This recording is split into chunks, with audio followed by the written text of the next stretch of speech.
La liberté de l'homme consiste à ne jamais faire ce qu'il ne veut pas. Ça tombe bien, on n'avait plus envie de se donner de limites. Certaines personnes confondent liberté et fuite. Ici, le seul monstre que l'on fuit, c'est l'ennui. Et ce monstre, il n'est pas près de nous avoir.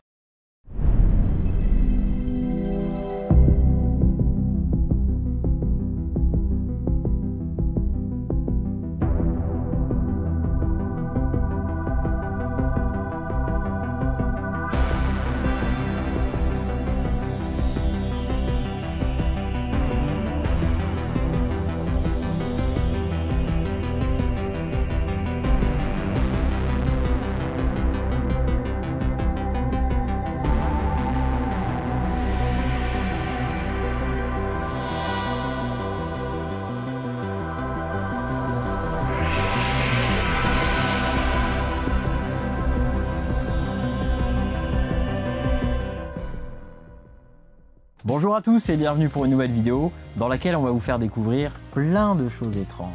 Alors l'une des premières choses étranges qu'on a changé dans le camping-car, c'est notre moyen de transport. Alors déjà, il faut savoir une chose, c'est qu'on vient de se séparer de nos vélos. Mais bon, c'est pas grave, à la place on s'est acheté des One Wheel. Alors pourquoi est-ce qu'on a choisi le One Wheel à la place des vélos? Bon, qu'on se le dise, les vélos, on les a sortis 4 fois, et puis les 4 fois, à la fin, on avait envie de les jeter à la poubelle. En fait, je pense qu'on n'est pas fait pour ça, le vélo. Alors je ne vous ferai pas une grande présentation du One Wheel, parce que ça a déjà été présenté maintes et maintes fois par d'autres youtubeurs, par exemple par Greg dans Henri the Bus. L'avantage du One Wheel, c'est qu'on peut aller rapidement quelque part, en 10 km, 15 km, ça c'est quelque chose qui est faisable. On peut transporter de l'eau avec le One Wheel quand on en a besoin. C'est presque tout terrain, c'est passe-partout. Et ça a vraiment des bonnes autonomies. L'avantage qu'on a aussi, c'est que ça se range dans la soute, ça prend 1 seconde à sortir et à démarrer. Alors oui, on a quitté la sud-ouest de la France et on est parti vers la Bretagne.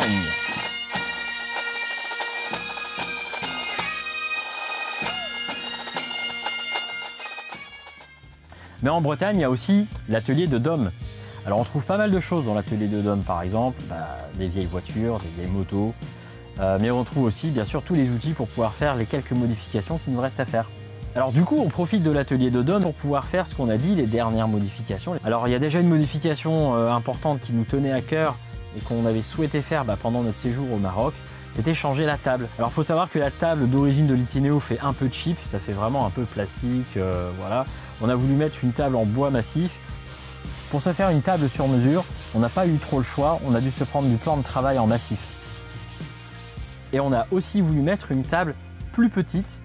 Alors vous allez me dire, mais pourquoi une table plus petite alors que vous êtes déjà 5? Et bien justement, quand on est 5, on cherche à maximiser l'espace. Et le fait d'avoir réduit la taille de la table, ça nous a agrandi le salon. Et ça nous a aussi permis de dégager les allées centrales.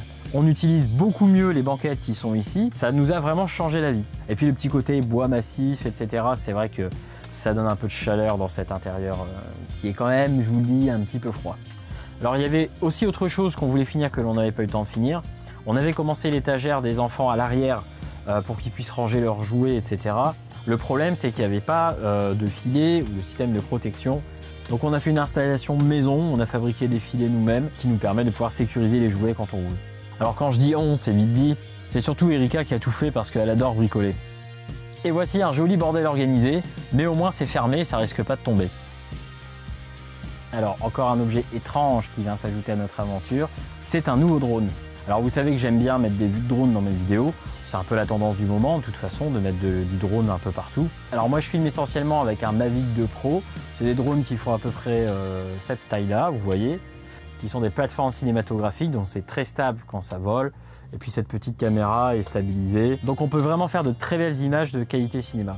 Il existe d'autres types de drones qu'on appelle des drones FPV pour First Person View, qui sont des drones un petit peu plus petits, vous pouvez en trouver certains de cette taille-là. Ce sont en général des drones qu'on va voir dans des courses par exemple. On pilote ces drones grâce à une caméra dont la vidéo est directement projetée dans un casque. Malheureusement, la qualité de cette vidéo est en général inexploitable en l'état à cause des parasites ambiants. Mais on peut aussi faire du cinéma avec ce type de drone. Alors quand on fait du cinéma, ils sont un petit peu plus gros, vous voyez, ils font cette taille-là. Ce sont des drones qui demandent un énorme investissement car ils sont en général pas vendus directement dans le commerce. Il va falloir jouer du fer à souder et le monter soi-même. En plus de ça, il faut s'entraîner au pilotage, mais heureusement il y a des simulateurs et une bonne vingtaine d'heures de simulateurs est en général suffisante pour atteindre un niveau minimum. Et une fois que vous êtes prêt, vous mettez la GoPro ici Et c'est parti, ça filme. Attention, ça décoiffe.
Eh bien, c'est déjà le moment de se quitter.